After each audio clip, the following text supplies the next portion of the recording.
Salut tout le monde, salut les épicurieux. Après l'Italie, après la Grèce, nous sommes toujours en Turquie et c'est la 4e fois qu'on vous envoie des images de Turquie. Pour voir quoi? Les derviches tourneurs déjà. Ah ouais, on est allé à Konya, super, une ville à visiter.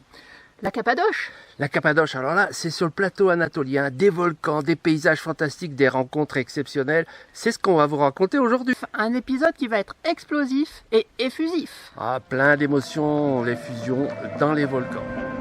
On vous montre tout ça.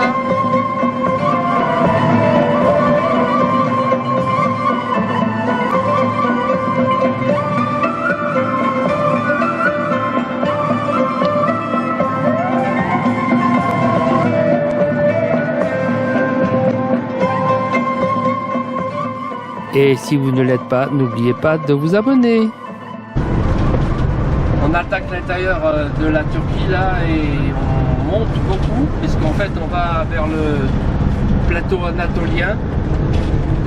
Aujourd'hui on va monter jusqu'à 1450 mètres d'altitude.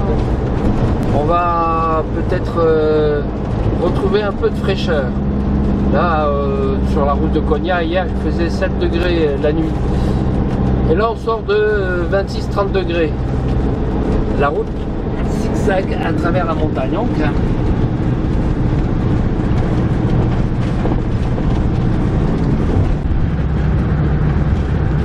on s'arrête parfois sur le bord de la route pour faire quelques courses. Et des fois on a quelques surprises, comme celle-ci. On vient d'acheter ces fruits au bord de la route, on ne sait pas ce que c'est. On a demandé au gars si ça se mangeait, parce qu'on lui avait acheté des verres, et il nous a dit non, ceux-là c'est pas bon, il nous a donné ceux-là qui étaient mûrs.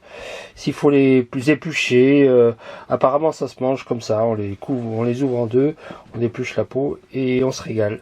Alors c'est bon, ça, le gars qui nous a vendu ça disait que c'était du melon... Melon canadien, il a dit, mais je sais pas, je trouve pas sur internet, mais l'odeur c'est horrible. Et le goût c'est vraiment le melon trop mûr. Avec je sais pas quoi. Ah, j'aime pas. Ben moi, ça va. Je trouve ça correct. Je dirais pas que c'est excellent. Mais... Oh, l'odeur. Ah ben l'odeur, mais le goût est bon. Peut-être que quand on les mange verts, c'est meilleur parce que là... Bon. Oh, on s'en est remis quand même. Et le soir, on arrive au bord d'un lac avec un aménagement assez bizarre, avec une espèce de yourte.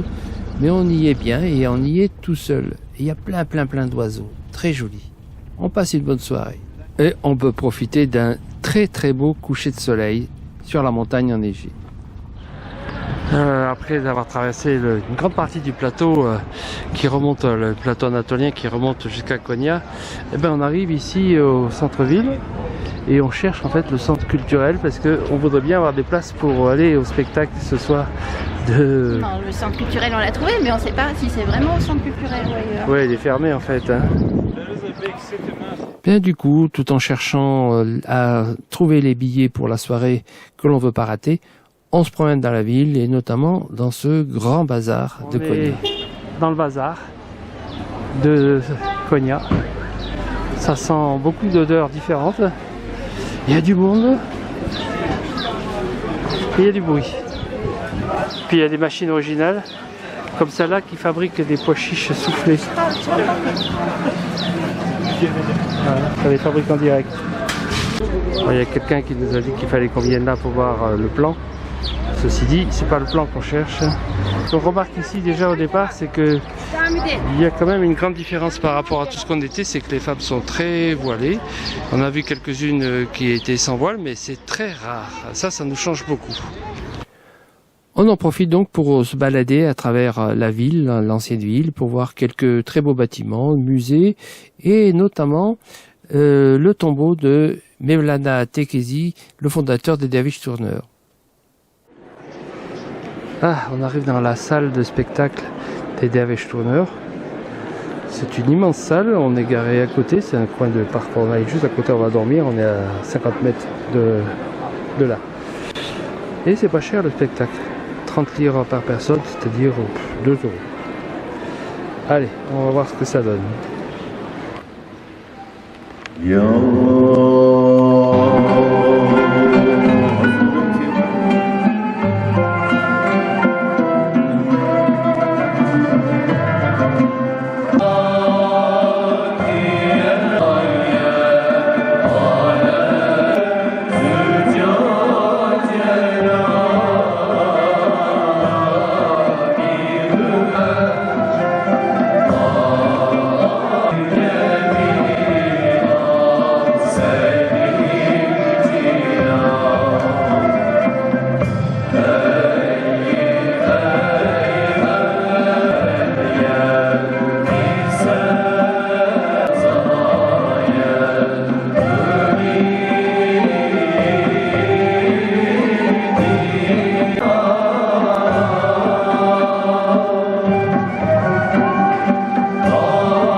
ça a été super, c'est une ville à conseiller pour la visite. Mais aujourd'hui, on va aller dans un coin qui est assez original.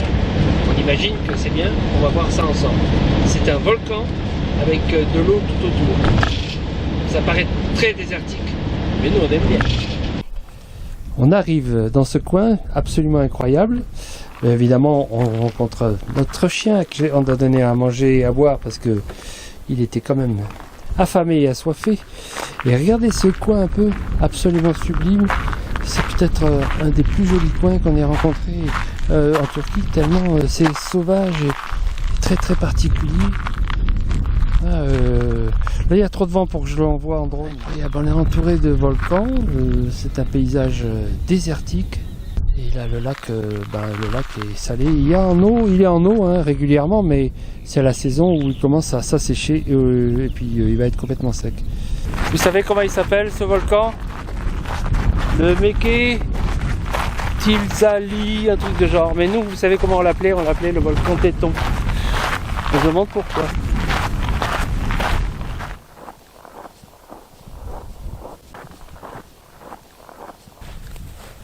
Bon, on fait l'attaque de la descente dans le cratère. On ne sait pas trop si ça va le faire. Hein. Il n'y a pas de chemin. Mais on va aller voir le fond du cratère.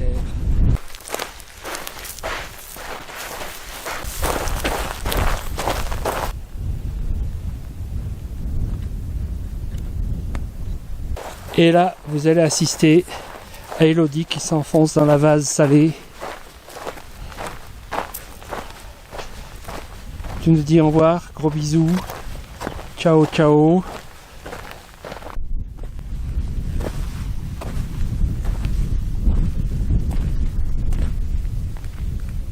Mais je vais pas aller plus loin, hein, ça s'enfonce. Ça s'enfonce, mais ça s'enfonce. Tout d'un coup, ça va s'enfoncer grave, regarde. Mais c'est du sel, c'est rien ça, c'est ferme. Non, dessous, ça craque. C'est vrai qu'on s'enfonce.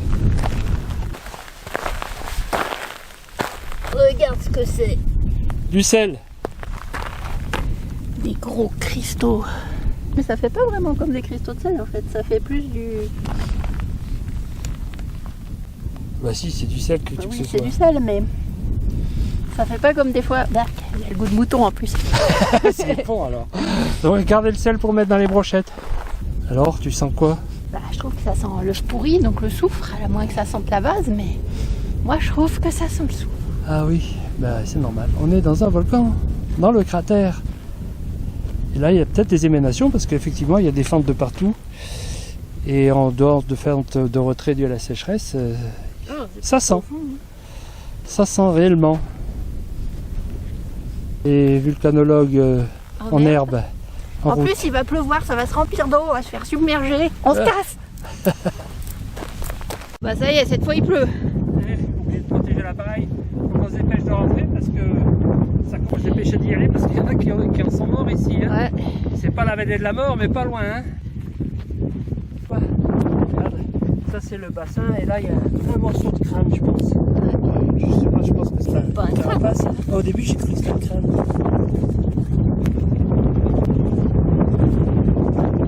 Et là-haut qu'on crèche, il faut qu'on grimpe encore là. Ouais.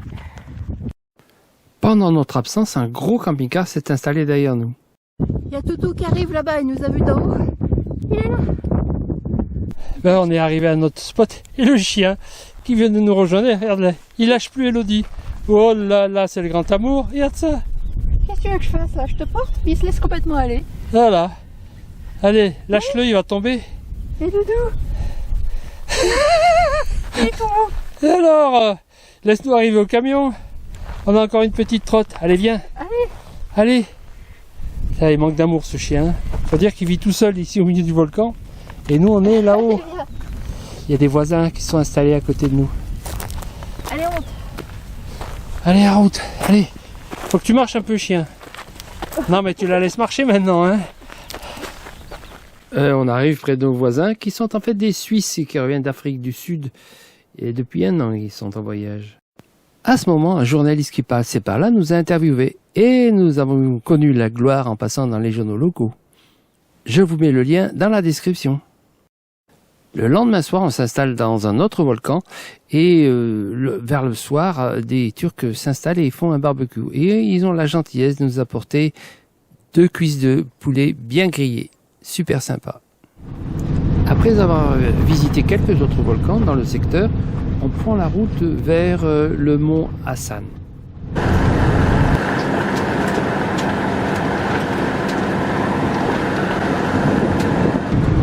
Peut-être bien se finir en piste cette histoire.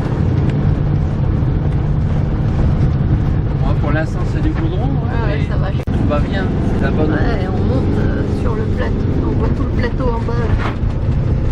Ah ouais, on vient de là-bas.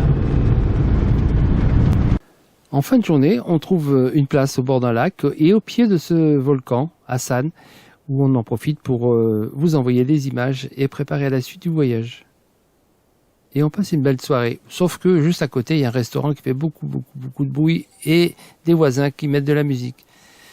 On peut pas tout avoir. On commence à descendre dans la vallée d'Ilara. Il y a beaucoup d'escaliers et pour descendre ça va, mais il va falloir les remonter à la fin de la balade. Donc après 8 km, un truc comme ça, ça va être lourd. La descente, moi je trouve que c'est facile. Ouais, c'est après. La vallée d'Ilara, c'est un canyon, c'est une vallée verdoyante dans laquelle on peut faire à peu près 17 km de randonnée. Et l'intérêt, c'est que le long des falaises, il y a des églises troglodytes. Là, on les voit pas bien. Mais dans la falaise, c'est plein d'églises. Et donc, on va pouvoir rentrer dans les églises, voir les peintures et randonner dans la verdure. Mais je pense que dans certaines, on pourra rentrer dans les balcons. Ça sera hilarant. Venir sur la terrasse. Bon, je te rejoins sur la terrasse alors. Super vue. Oh, on voit un plafond et tout. Ils sont pas faciles les marches. Surtout quand on a un appareil. Ah, voilà la grande pièce du haut. En immersion. Et la terrasse.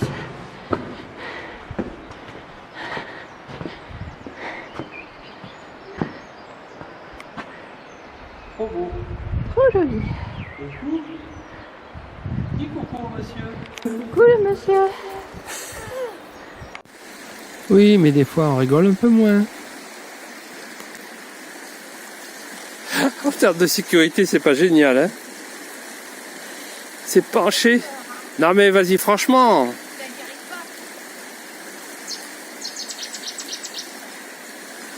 Allez. T'as fait pire. Et vas-y, franchement, sinon tu vas glisser.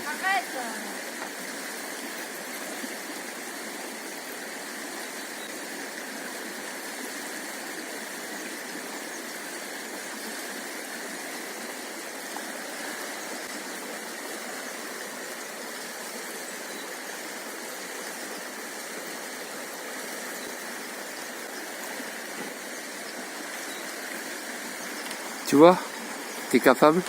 Oui, c'est n'importe quoi ce pont. On trouve un peu de réconfort au bord de l'eau. Et bien, c'est notre premier thé à la pomme. Alors, on pouvait choisir pomme ou sauge. On va voir sur pomme. C'est vraiment de la pomme. Carrément du jus de pomme. C'est bizarre. Ah non, c'est pas mauvais. C'est un bonbon mentos à la pomme, c'est hyper fort en pomme. Ouais. C'est bon, hein. C'est bon.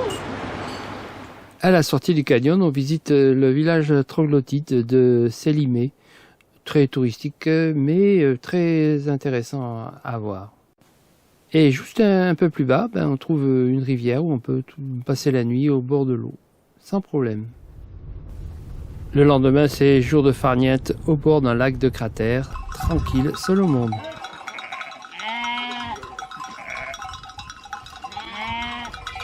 Et dans ce coin, comme d'habitude, on est envahi, chèvres et moutons.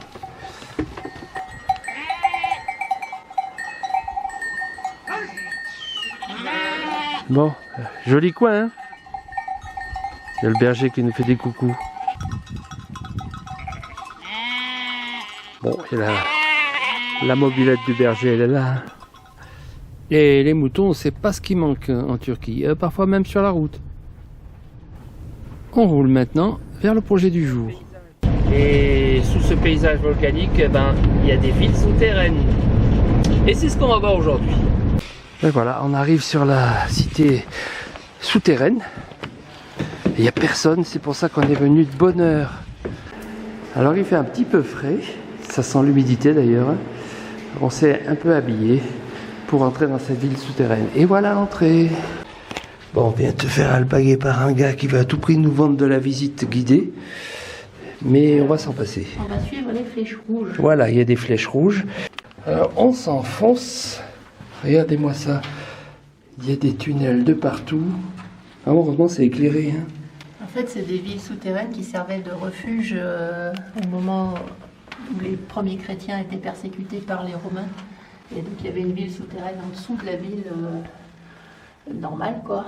Et ils venaient s'enfermer là-dedans. Donc il y a, je crois, 8 ou 10 étages dans celle-là. 8 ou 10 étages. Il n'y en a que 3 ou 4 qui sont visibles, qu'on peut visiter. Alors c'est marrant, ces passages. Tu suis pas les flèches là? Là, j'ai une photo sur un pièce. C'est un living room. Ah, c'est un living room. Ah, il y a des passages fermés, des passages ouverts, c'est éclairé, c'est joli. Tiens, on voit des gens de l'autre côté qui sont passés par le trou.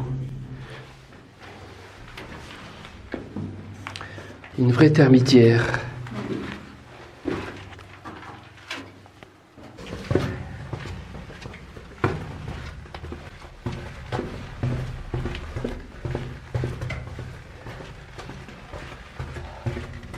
Ça continue à descendre. Et après, on descend encore là-bas. Des couloirs sans fin qui descendent. Un jour, on remontera. Je sais pas quelle profondeur on est déjà. On a fait au moins 2-3 étages là. Peut-être plus. Allez, on continue à descendre.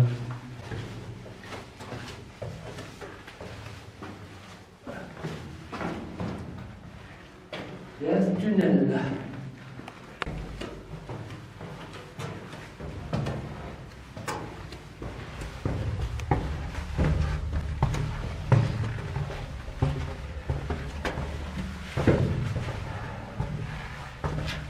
Ah, la ventilation là.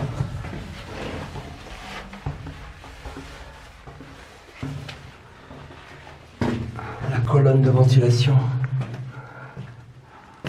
Ça va jusqu'à l'extérieur en haut. Et on voit le jour en haut. Ah ouais. Et en bas? Et en bas, on voit le puits sans fond. Bah, ça veut dire que ça va jusque là-bas en bas. La profondeur de la ville. C'est profond.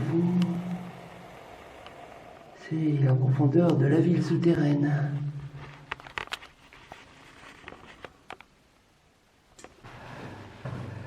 Bah, c'est encore une vignerie. Ils faisaient beaucoup de vin hein, là sous terre. Oh, ils avaient rien d'autre à faire que de boire ou quoi. Allez, on va attaquer la remontée. Après les flèches rouges, on va suivre les flèches. En fait, c'est bleu. Et on va remonter. Puis, de part et d'autre de ce tunnel de remontée, bah, y a des pièces. Des living rooms. Je sais pas combien ils vivaient là-dedans. 20 000 personnes. C'est une ville entière en fait. Ah ouais, il y a de quoi mettre du monde. Hein. Oui. Et en plus, c'était relié à d'autres villes par un tunnel souterrain qui était situé à 8 km d'ici. 8 km de tunnel comme ça.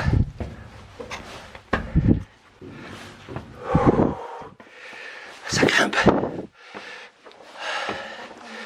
Voilà, c'est l'agora là. Ah, c'est spacieux quand on vient de passer des tunnels et des tunnels. On se tient debout.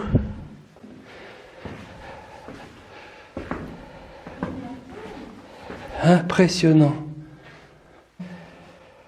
Ça rejoint. Je l'ai perdu dans un coin, je la retrouve dans un autre. On est passé chacun par un chemin différent et on se retrouve. C'est pas beau ça? Plein de passages secrets. Ouais, ben n'y va pas trop. Là, celui-là, ça va pas, mais attends, on va aller dans celui-là. Voilà. Il y a un passage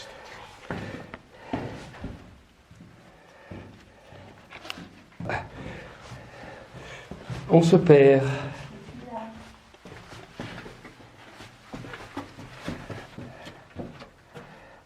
Je sais pas où elle va, mais on est hors du circuit.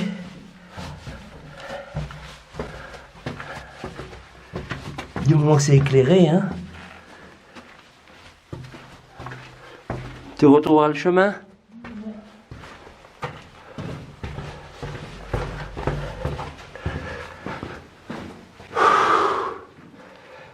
J'en ai un peu marre de marcher courbé.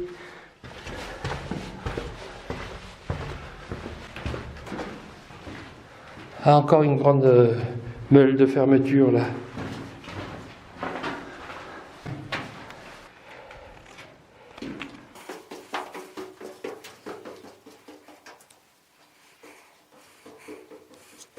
Alors on sort ici alors des touristes. On était seuls dedans. On dirait à l'ouverture, sinon c'est trop la galère. S'il faut se suivre dans les petits chemins, la tête dans le cul de l'autre. Sans compter les gens qui se trompent de sens. Parce qu'il y a les flèches rouges et les flèches bleues. Et évidemment, il y a les gens qui font à l'envers. Bon, comme toutes les villes touristiques, on a les boutiques à touristes. On va retourner sur le parking où on a laissé le camion. Et il y a des restaurants au-dessus, mais il est peut-être un peu tôt. Hein. Bonjour. Voilà, on est toujours bien accueillis par les Turcs. Ils sont toujours très très très gentils, très sympas.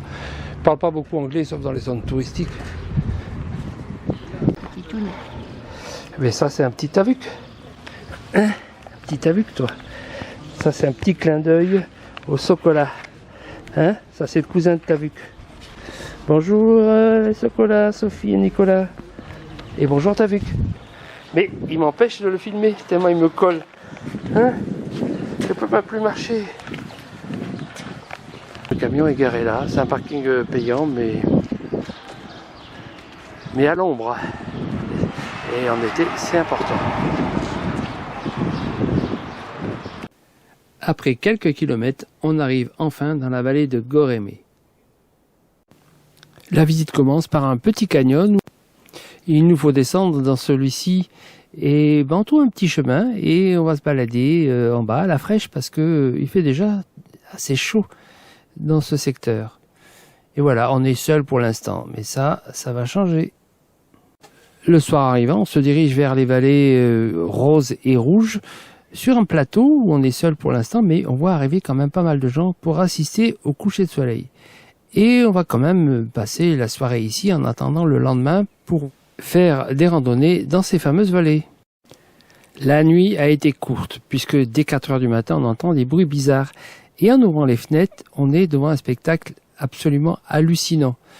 Une chose exceptionnelle qu'on n'imaginait pas et qui se déroule sous nos yeux. On avait du mal à imaginer que ça allait se passer devant nous, même si on en avait entendu parler. Et comme on a pu assister à cela pendant plusieurs jours, on va vous raconter ça dans un autre épisode spécial montgolfière que vous verrez la semaine prochaine. Pour l'instant, revenons à ces fameuses vallées.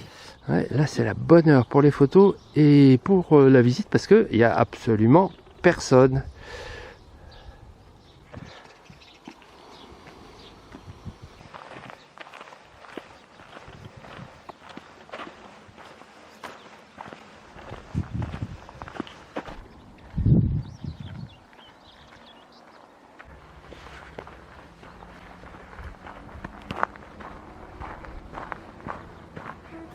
La balade se fait donc à la fraîche et on se balade au milieu de maisons troglodytes, pigeonniers, qu'on visite évidemment. Là, il récupérait les eaux de ruissellement et il y a une citerne. Et puis c'est à plusieurs niveaux là. Il y a 1, 2, 3 étages.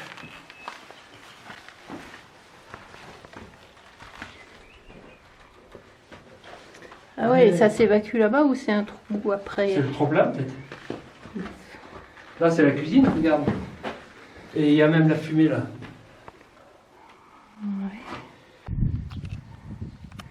En fait, les pigeonniers en façade, c'est comme ça, c'est fermé avec juste des petits trous. Et puis à l'intérieur, une fois qu'ils ont passé l'entrée, ben, il y a des niches comme ça. On voit comment c'est fait ici. On va aller voir dedans comment c'est fait. Ah ouais, c'est carrément un immense pigeonnier. Ils ont des super petits nids. C'est trop cool. Mais qu'est-ce qu'ils faisaient avec tous ces pigeons? Bah, manger les œufs, manger les pigeonneaux. Ils faisaient des tagines de pigeons.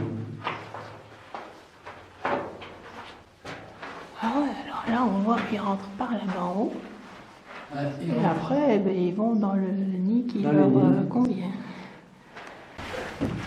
Allez, là, c'est la pigeon. Waouh, viens voir. Ahurissant. Un truc incroyable. Ah là là. Incroyable. Jamais t'aurais pu imaginer un truc comme ça vu de l'extérieur. Ah ouais, c'est carrément une cathédrale quoi. Incroyable. Là, c'est pas pour les pigeons. Enfin, les pigeons, ils ont quand même des nids à l'intérieur de la cathédrale. Là, on est dans une autre partie de l'église et ils ont carrément fait une voûte en ogive. La poutre centrale qui est taillée dans la masse, ils ont fait des décorations pour qu'on ait l'impression que c'est du bois ou... C'est comme une architecture de surface, mais sous terre. Et en plus, ils ont la vue sur l'extérieur, avec des petites ouvertures. Il manque plus que les vitraux. Annexes. Il manque plus que les vitraux. Il manque plus que les vitraux. Ça continue à descendre sur les côtés, il y a des pièces latérales. Vraiment la plus grande cathédrale qu'on ait vue depuis le début.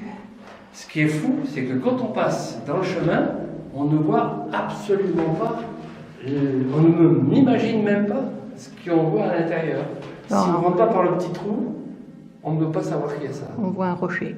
On voit une falaise avec des trous pour les pigeons. Nous voilà sortis de cette immense cathédrale. Et vous voyez que de l'extérieur, on a du mal à imaginer que derrière ce bloc de rocher, il puisse y avoir ce qu'on vient de voir dedans. Moi, je suis époustouflé. Et après toutes ces émotions, eh bien, il nous faut quand même remonter au niveau du plateau d'où nous étions partis. Ouh, on va une bonne grimpette pour arriver sur le parking où Curiosity nous attend. Et Gentil Curiosity. On décide d'aller visiter le village de Gorémé, mais pour y chercher aussi un restaurant pour ce midi. On remarque, un peu surpris, ces grandes quantités de quads qui sont en location. Et Elodie trouve un bon restaurant dans lequel on va manger quelques spécialités locales. Le soir arrivé, il nous faut chercher un coin tranquille, ce qu'on espère dans ce secteur. Et on s'installe dans ce coin que l'on trouve sympa et calme. Et malheureusement, on s'est bien trompé.